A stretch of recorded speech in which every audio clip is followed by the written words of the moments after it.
Assalamualaikum dan salam sejahtera kepada anak-anak murid cikgu di luar sana. Cikgu harap anda semua sihat, ceria dan gembira di samping keluarga yang tersayang. Okey, pada video cikgu kali ini, Cikgu Suryati daripada Branded.my akan membincangkan faktor yang mempengaruhi kadar tindak balas, di mana tajuk ini merupakan tajuk untuk bab 4 kadar tindak balas merangkumi subtopik 4.2. Okey, untuk tajuk 4.2 ini kita nak bincangkan berapa faktor yang mempengaruhi kadar tindak balas. Murid ingat lagi tak? Apa tu kadar tindak balas? Kadar tindak balas melibatkan bahan tindak balas dan juga hasil tindak balas. Dalam video cikgu yang sebelum ni juga, kita dah bincangkan tindak balas cepat dan juga tindak balas perlahan. Dalam video cikgu yang kedua, cikgu dah terangkan, kita dah sama-sama bincangkan bagaimana nak jawab soalan bila soalan tu keluar dalam bentuk graf. Okey, untuk hari ni, kita lebih santai, kita bincangkan teori sahaja, faktor-faktor yang mempengaruhi kadar tindak balas. Tak susah, cikgu akan terangkan, cikgu akan jelaskan macam mana kita nak senang ingat faktor yang mempengaruhi kadar tindak balas. Okey murid, ingat ini sahaja. K, S, S, M, tingkatan 5. K untuk apa? Kepekatan. S, suhu. S satu lagi, saiz bahan tindak balas. M, mangkin.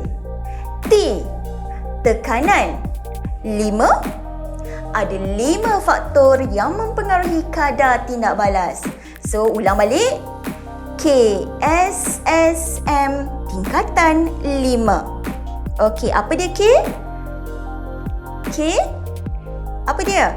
Kepekatan. S, suhu. S satu lagi, saiz. M, mangkin. T, tekanan. 5 faktor yang mempengaruhi kadar tindak balas. Jom kita lihat faktor yang pertama, iaitu K, kepekatan bahan tindak balas.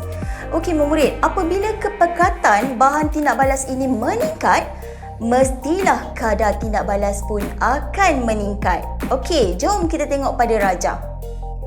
Okey, cuba murid-murid perhatikan jika kepekatan bahan tindak balas itu rendah.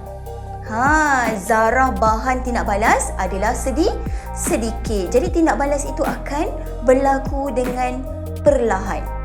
Bagaimana pula jika kepekatan bahan tindak balas itu meningkat? Lagi banyaklah zarah-zarah tindak balas berlaku. Maksudnya, bila kepekatan tinggi, kadar tindak balas pun akan tinggi, akan meningkat. Apa dia faktor yang kedua?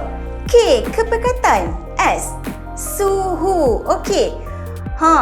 Bila suhu pula? Saya rasa murid dah dapat jawab dah ni. Apabila suhu bahan tindak balas meningkat, macam mana dengan kadar tindak balas? Ya, kadar tindak balas juga pastinya akan meningkat. Contohnya, saya masak menggunakan api yang kuat. Mestilah makanan yang saya masak tu akan cepat masak. Bagaimana pula kalau saya masak menggunakan api yang perlahan? Semestinya makanan yang saya masak itu akan jadi lambat untuk masak dengan lengkap. Okey, mari kita perhatikan dalam bentuk gambar rajah. Okey murid, cuba lihat bila suhu rendah. Apakah yang berlaku dengan zarah bahan tindak balas? Dia bergerak dengan agak perlahan. Okey, apa pula yang berlaku sekiranya suhu itu tinggi? Zarah-zarah tindak balas ini akan bergerak dengan sangat pantas dan tindak balas pun akan meningkat. Faham? Kita dah bincangkan K, kepekatan. S yang pertama, suhu. S yang kedua, iaitu saiz bahan tindak balas. Okey, yang ini lebih kita fokuskan kepada bentuk pepejal. Baiklah mak murid, apabila saiz bahan tindak balas berbentuk pepejal berkurang, maka kadar tindak balas akan meningkat. Contohlah saya bagi dalam situasi yang sebenar, memurid ambil cube gula, memurid campak sahaja, letak sahaja dalam gelas yang berisi air. Dan satu lagi, memurid ambil gula dalam bentuk serbuk ataupun gula yang halus, memurid masukkan dalam cawan satu lagi yang mempunyai isi padu yang sama, suhu yang sama. Okey, pada pendapat murid, manakah keadaan yang akan tindak balas itu berlaku dengan lengkap, dengan keadaan yang cepat? Semestinya dalam keadaan saiz bahan yang kecil dalam bentuk serbuk, dia akan lebih cepat melarut, kan? Jadi apa maksud dia? Apabila saiz bahan tindak balas berbentuk pebejal itu berkurang, maka kadar tindak balas akan meningkat. Okey, saya bagi contoh lain lah. Okey, contohlah saya nak rebus daging. Daging ni kita kena rebus dalam masa yang agak lama untuk nak dia empuk. Tahu tak empuk ni apa? Untuk dia lembut dah untuk kita makan, kan? Okey, so kalau saya ambil seketul daging tu saya rebus, compare dengan saya potong-potong dadu daging tersebut dan saya rebus, manakah masa yang diambil lebih cepat untuk daging itu empuk? Ya, semestinya daging yang telah saya potong dadu-dadu akan jadi lebih cepat empuk. Okey, faham tak situasi ini? Okey, cikgu harap murid di luar sana dapat faham apa yang cikgu cuba sampaikan. Okey, kita dah bincangkan kepekatan, S suhu, S satu lagi saiz, M. Apa dia M ni? Mangkin. Okey, apa dia mangkin? Okey, apabila mangkin ini kita gunakan dalam suatu tindak balas, kadar tindak balas tersebut akan meningkat. Okey, mangkin ni merupakan bahan kimia yang dapat mengubah kadar tindak balas tanpa mengalami sebarang perubahan kimia pada akhir tindak balas. Okey, contoh yang saya boleh berikan adalah, okey, lihat pada persamaan ini. Nitrogen kita tambahkan dengan hidrogen, kita gunakan mangkin besi. Okey, besi ini bertindak sebagai mangkin dan akan terhasillah amonia dan juga haba. Kenapa kita gunakan mangkin besi? Kita nak mempercepatkan kadar tindak balas. Dan kalau murid tahu, selepas ni kita akan bincangkan persamaan ni untuk persamaan apa. Ini adalah merupakan persamaan untuk proses Haber, penghasilan amonia dalam industri. Okey, katakanlah saya adalah bos kilang yang nak hasilkan amonia ni.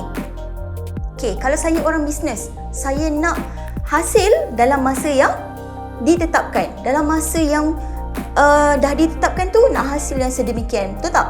Okey, apa jadi kalau saya tak gunakan mangkin? Okey, sepatutnya kalau saya guna mangkin besi, daripada nitrogen bertindak balas dengan hidrogen, bila ada mangkin besi, mungkin dalam masa 1 jam kita boleh dapat 100 liter. Tapi kalau tak ada mangkin besi, nitrogen tambah dengan hidrogen tanpa mangkin besi, mungkin kita boleh dapat 100 liter tu dalam masa 20 jam. Maksudnya masa yang diambil tu akan jadi lebih panjang kalau tak ada mangkin. Okey, contoh lain lah. Pernah dengar tak kalau orang-orang dahulu kan, dia bagi petua kalau kita nak rebus daging, kita letaklah sudu besi dalam rebusan daging tu tadi supaya daging tadi cepat empuk. Kenapa? Dikatakan sudu besi itu boleh bertindak sebagai mangkin untuk mempercepatkan daging itu cepat empuk. Itu contoh dalam kehidupan seharian kita yang cikgu boleh bagi contoh. Dan kita pergi kepada faktor yang terakhir, KSSM, tingkatan T, iaitu tekanan. Okey, tekanan ni kita lebih fokuskan kepada gas. Okey, apabila tekanan meningkat, kadar tindak balas pun mesti akan meningkat. Dengan bahan tindak balas itu dalam keadaan gas lah. Okey, contohnya, sekarang ni banyak penggunaan air fryer. Kan kita masak dalam satu periuk tanpa menggunakan minyak dan boleh dimasak dalam keadaan yang cepat. Macam mana dia boleh berlaku proses itu? Ataupun kalau kita nak rebus daging tadi, compare dengan guna periuk biasa, kita gunakan periuk bertekanan tinggi. So daging tu akan lagi cepat masak. Kenapa? Okey, cuba lihat video ini. Okey, pada masa tekanan kalau kita faktor yang mempengaruhi kadar tindak balas yang melibatkan tekanan, so bila periuk itu ditutup, jadi tekanan dalam periuk itu akan bertambah. Jadi dia akan mempercepatkan kadar tindak balas. Okey, macam mana murid? Okey, ada berapa faktor yang mempengaruhi kadar tindak balas? Ada 5. Untuk video ni, murid dah pun tahu satu cara ataupun satu formula macam mana senang nak ingat. Apa dia? KSSM tingkatan 5. 5. Okey, apa dia K? Kepekatan. S, suhu. S, saiz. M, makin. T, tekanan. 5 faktor yang mempengaruhi kadar tindak balas. Baiklah murid, jangan pernah takut untuk gagal, tapi takutlah jika tak mahu mencuba dan berusaha. Jangan lupa tonton video Cikgu Suryati Nasir di brainerd.my dan sampai jumpa lagi pada video yang seterusnya. Cikgu sayang anda semua. Sampai jumpa lagi. Bye.